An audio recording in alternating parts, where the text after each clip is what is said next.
కూటమి నేత ప్రధానంగా రియల్టర్లను ఇబ్బంది పెడుతున్నారా? నిజంగా ఇలాంటి కథనాలు వినాల్సి వస్తుందని కూటమి నేతలు కూడా ఊహించుండారు. ప్రధానంగా ఈ అంశాన్ని గురించి మనతో మాట్లాడడానికి ప్రముఖ పొలిటికల్ అనలిస్ట్ కేఎస్ ప్రసాద్ గారు ఉన్నారు. ఆయనతో చర్చిద్దాం. సార్ నమస్తే. నమస్తే అండి. సార్, ప్రధానంగా కూటమిలో ఒక నేత రియల్టర్లను ఎంతో ఇబ్బంది పెడుతున్నారని, ఎవరైనా రియల్ ఎస్టేట్లో ఏదైనా వెంచర్ వేయాలంటే ప్లాట్కి ఇంతని లేకపోతే ఎకరాకి ఇంతని ఆయన వసూలు చేస్తున్నారని ప్రధానంగా వ్యక్తమవుతోంది సార్. అయితే అసలు గ్రౌండ్ లెవెల్లో ఇలాంటి సిచ్యువేషన్స్ జరుగుతున్నాయి అని ప్రజలు గ్రహిస్తే విప్లవం అంటే రియాక్టివ్ మోడ్ ఎలా ఉంటుంది? ఎవరు రాశారు తపేలా పేపర్? ఆకులు నాకేవాడు ఇంటికట మూతులు నాకేవాడు ఒకడు వెళ్ళాడని ఒక సామెత ఉంది. అలాగా రియల్ ఎస్టేట్ 2 రాష్ట్రాలను బెచ్చేట ఆడుకుంటుంది. వాళ్ళ దగ్గర కూడా కలిపడిపోతున్నాడు అంటే ఆడికి నిజంగా మా నువ్వు బావా అని ఒక పాట ఏదో ఉంటుంది చూడేది, వెనక్కి బ్యాక్గ్రౌండ్ సాంగ్లే వేయాలి. అసలు నాకు తెలియక అడుగుతాను, బిక్కులు ఆడుతాను రియల్ ఎస్టేట్ రంగాన్ని. ఎవడైనా చేయూత పథకం ఇచ్చి 10 రూపాయలు సాయం చేసి వాళ్ళు ఈ విధంగా ఒక మీకు రిజిస్ట్రేషన్ రేట్లు తగ్గిస్తాం ఇట్లా. అమరావతి తప్ప మొత్తం రియల్ ఎస్టేట్ రేట్లన్నీ పెంచేశారు, రిజిస్ట్రేషన్ రేట్లు, స్టాంప్ డ్యూటీలు నేను. సో ఇది ఒక బాగా కునుకునక్క అనుకుంటే దాని మీద తాటి పండ్లకి ఈ ఉన్నోడు కూడా కలిపడిపోతున్నాడంటే ఎవరై ఉంటారు? ఇద్దరే ఉంటారు నాకు తెలిసి. ఎవరికి ఉంటుందా వెసులుబాటు? ప్రధానంగా అమరావతి చుట్టుపక్కల పరిసర ప్రాంతాల్లో, అమరావతి చుట్టుపక్కల పరిసర ప్రాంతాల్లో అయితే రియల్ ఎస్టేట్కి రేట్లు ఏం పెరగలేదు. అది రిజిస్ట్రేషన్ రేట్లు పెరిగిందంతా రాష్ట్రం అంతా. ఇప్పుడు అమరావతి చుట్టుపక్కల పెరగనవాడు కాక అమరావతి దగ్గర దండేస్తున్నాడంటే అమరావతి దగ్గర దండేస్తుంటే రాష్ట్రం అంతా దండేస్తున్నాడు రేసటే. ఆయన నమ్మకండి అసలు. ఫస్ట్ ఆఫ్ ఆల్ 190 మందికి దాంట్లో అనుమానమే వస్తుంది అలాంటి వార్తలు రాస్తే. ఎందుకంటే ఇప్పుడు మినిస్ట్రీ షఫల్ ఉంటుందని గట్టిగా వార్తలు వినిపిస్తున్నాయి. ఎవరినొన్న ఎత్తియడానికి వేస్తున్న కథకాలన్నమాట. అంతకన్నా ఇంకేట్లేదు. ఈ లోపు బయటే వార్తకి క్రెడిబిలిటీ శాంచుటీ ఉన్నప్పుడు పేరు రాయి భయపెట్టి. ఓ జగన్మోహన్ రెడ్డి అయితే పెద్ద పేరు లేకపోతే జగన్మోహన్ రెడ్డి అడ్డింగ్ ఎట్టేస్తున్నావు కదా రోజున. మరి ఎక్కడికొస్తే భయమా? కాదు సార్, ఇప్పుడు ఎందుకు రాయాలి, ఎందుకు రాయకూడదు? కాదు సార్ అంటే అది కాదు సార్, ఏదైనా సస్పెన్స్ క్రైమ్ థ్రిల్లర్ స్టోరీయా? అట్లా కాదు సార్, అంటే జర్నలిజం విలువలా? సస్పెన్స్ సినిమా చూపిస్తున్నట్టు క్లైమాక్స్ చేస్తాం తర్వాతనే.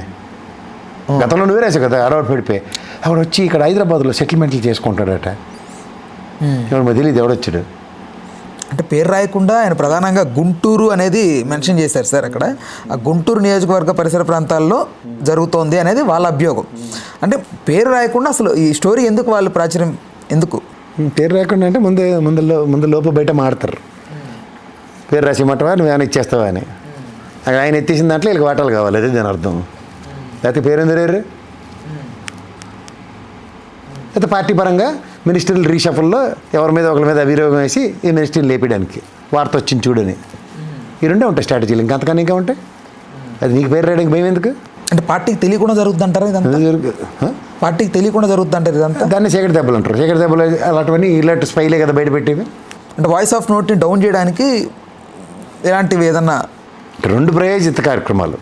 వాటి పార్టీకి లాయల్టీ చాటుకుంటూ చేసిన కార్యక్రమాలు, లేదంటే నా వాటా ఏదైనా, లేదా నీకు పేరు రాయకుండా ఏదైనా సస్పెన్స్ క్రైమ్ థ్రిల్లర్ చూపిస్తున్నావా? ఎందుకు ఈ అవసరం వచ్చింది? అంత అగత్యమే వచ్చింది. అయితే పార్టీ పరంగా మినిస్టర్ షఫల్లో లేపేసే కార్యక్రమమా? ఫెయిలర్లు ఇస్తే నెగిటివ్ వార్తలతో చర్చనీయాంశాలు చేసి చెవులు కొరుక్కుంటారు కదా. గుంటూరులో ఎవర్రా కలిపడిపోతున్నారు, ఎవర్రా పిసికేస్తున్నారు అని అడుగుతారు. చర్చ మొదలవుతుంది కదా. అప్పుడు అన్ని చూపులు ఒకళ్ళ పక్క తిరిగి చూస్తాయి. ఆ చూసిన చూపుల యొక్క సారాంశం చంద్రబాబు గారి దృష్టిలో పడి భస్మం అయ్యే కార్యక్రమం. అంతకని ఇంకేం లేదు. ఇంత వ్యూహరచన ఎందుకంటారు? పరిమాణాల విషయాల మీద శ్రద్ధ ఉంటే ఇలాగే ఉంటుంది. అంటే గ్రౌండ్ నుంచి రిపోర్ట్ వచ్చినట్లుగా రాశారు ప్రధానంగా. గ్రౌండ్ నుంచి రిపోర్ట్ రాకుండా ఎవరు రాశారు? ముందు నేను చెప్తున్నాను కదా, ముందు చమత్కరిస్తారు అట్లా. అక్కడ ఉన్న వాళ్ళందరూ తడుగుకుంటారు అన్నమాట. నేనా అని. ఎవడు లవింగ్ అటు మొదలెడతాడు. ఏందన్నా మా మీద రాసిన వార్త అని. నువ్వు కాదు ఆడు కాదు నువ్వు. అలా 4 రోజులు కాలక్షేపం ఉంటుంది. వన్ ఫైన్ డే మినిస్ట్రీ రీషఫలింగ్లోను ఇక్కడ వాటాలు సెటిల్ ఉన్నప్పుడు ఇంకో 2 రోజుల తర్వాత వార్తలో పేరు బయటకు వస్తే అయితే మినిస్ట్రీ పోతున్నట్లు లెక్క. రెండోది పేరు రాయకపోతే సెటిల్మెంట్ అయిపోయినట్లు లెక్క. That's media strategy. అందులో మొహమాటం లేదు. పేరు రాస్తే మినిస్ట్రీ ఎత్తిపోతుందని అర్థం. పేరు రాయకుండా ఇక్కడ ఇంకో 2 రోజుల తర్వాత ఏదో మళ్ళీ కంటి తుడుపు చర్య అంటే బెదిరించిన దానికి అవుట్కమ్ ఉందని అర్థం. ఈ రెండింటిలో ఒకటి కన్ఫర్మ్డ్. ఇందులో 3వ మాట లేదు. అంటే ప్రతి మాటకి వెనక వ్యూహరచన జరుగుతూనే ఉంటుంది.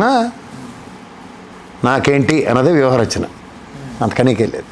అంటే ప్రజలు ఏమైపోయినా ఇందులో ప్రజలేటండి మళ్ళీ మీరు మరీ టూ మచ్ ఉన్నారు. స్థానికంగా జరుగుతున్నటువంటి సిచ్యువేషన్స్ ఎలా అయిపోయినా రియల్టర్ల పరిస్థితి ఏదైనా ఏది రియల్టర్ పరిస్థితి ఇప్పుడే వాళ్ళు బెచ్చాట ఆడుకుంటారు అక్కడ రియల్ ఎస్టేట్ లేక.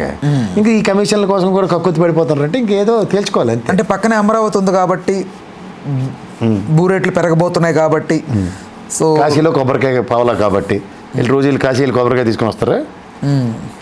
దానికి అమరావతేనా? ఎక్కడ ఏ ప్రాంతానికి ఆ ప్రాంత వాణిజ్యం జరుగుతుంది. మీ ఊర్లో ఉన్న వాళ్ళు ఇల్లు కట్టుకోరా లేకపోతే ఆ ఊర్లో ఉన్న వాళ్ళకి పొలాలు కొనుక్కోరా? డెవలప్మెంట్ స్ట్రాటజీస్ పెరుగుతాయి కదా సార్. ఎలా పెరుగుతాయి? అమరావతి ఆల్మోస్ట్ కన్ఫర్మ్ అయిపోయింది, Amaravati the capital of Andhra Pradesh అని. దెన్ కన్ఫర్మ్ అవునండి. ఫస్ట్ కన్ఫర్మ్ అయిన తర్వాత జరిగే పరిణామాలు ఏంటి? ప్రభుత్వ పరంగా చేయవలసినవి చేసేసారు. ఇంకా ఊరికనే అనవసరంగా అడవాడు పడుతున్నారు అందరూ. నాకైతే ప్రభుత్వ పరంగా చేయవలసినవి చేసేసారు. అయితే ఉన్న వాళ్ళకి ఎంప్లాయీస్కి హైకోర్టు వాళ్ళకి క్వార్టర్స్ కట్టించేస్తే అయిపోద్ది మినిస్టర్స్కి. ఇంకేటి పని అక్కడ? ఇంకేటి లేదంటారా? ఇంకేటి చేయాలి? ఏంటి అవసరం వాళ్ళకి? ప్రభుత్వంకి ఇంకేం పని ఉంటుంది అక్కడ? వసతులు ఏర్పాటు చేయడం, వాళ్ళకి పని చేసుకోవడానికి ప్రాపర్ ఇవి ఇవ్వడం, ఆ రెండు అయిపోయిన తర్వాత ఇంకేటి పని ఉంటుంది వాళ్ళకి? అమరావతిలో ల్యాండ్ ఉంది, ల్యాండ్ బ్యాంక్ ఉంది, పలానాడు వచ్చి ఇండస్ట్రీ పెడతాడు, పలానాడు వచ్చి హోటల్ పెడతాడు, పలానాడు వచ్చి ఎడ్యుకేషన్ ఇన్స్టిట్యూట్ పెడతాడు, ఇలాంటివి ఉంటాయి. అవి జరపనండి, ఎవడు ఉన్నాడు దానికి? దానికి ప్రభుత్వం చేసేది ఏమి ఉండదు. మంచి ఇండస్ట్రియల్ పాలసీ డిజైన్ చేసి ఇస్తే వచ్చిన వాళ్ళు వచ్చి పెట్టుకుంటారు. అలాగే స్కూల్స్ జోన్స్ లేకపోతే కాలేజ్ జోన్స్కి ఈ ల్యాండ్ అలొకేట్ చేస్తున్నాం, ఇంత సబ్సిడైజ్డ్ రేట్స్ అంటే 10 యూనివర్సిటీలు పరిగెట్టుకు వచ్చి పెడతారు. ఇలాంటివన్నీ జరుగుతాయి. సో ఇట్లాంటి యాక్టివిటీస్ ఎప్పుడైతే ప్రభుత్వం పరంగా జరుగుతున్నాయి అన్న దగ్గర ఈ మినిస్టర్లకి వాటికి ఏంటంటే కొన్ని చేతవాణీలు ఉంటాయి.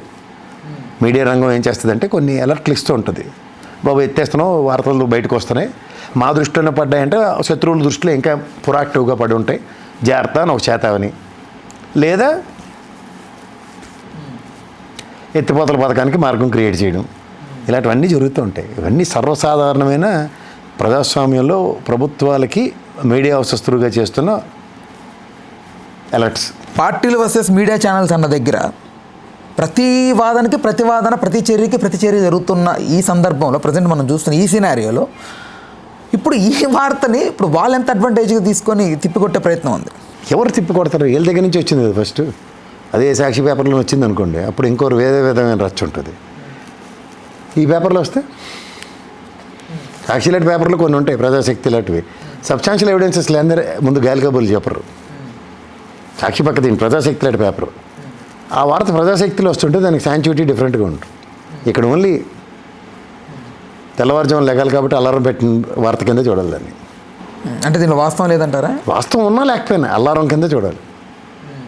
అలారం పెట్టుకుంటే నువ్వు లెగాలి అన్నది, లేకపోతే మోగుతూనే ఉంటుంది. అది ఆపైనా ఆపివచ్చు.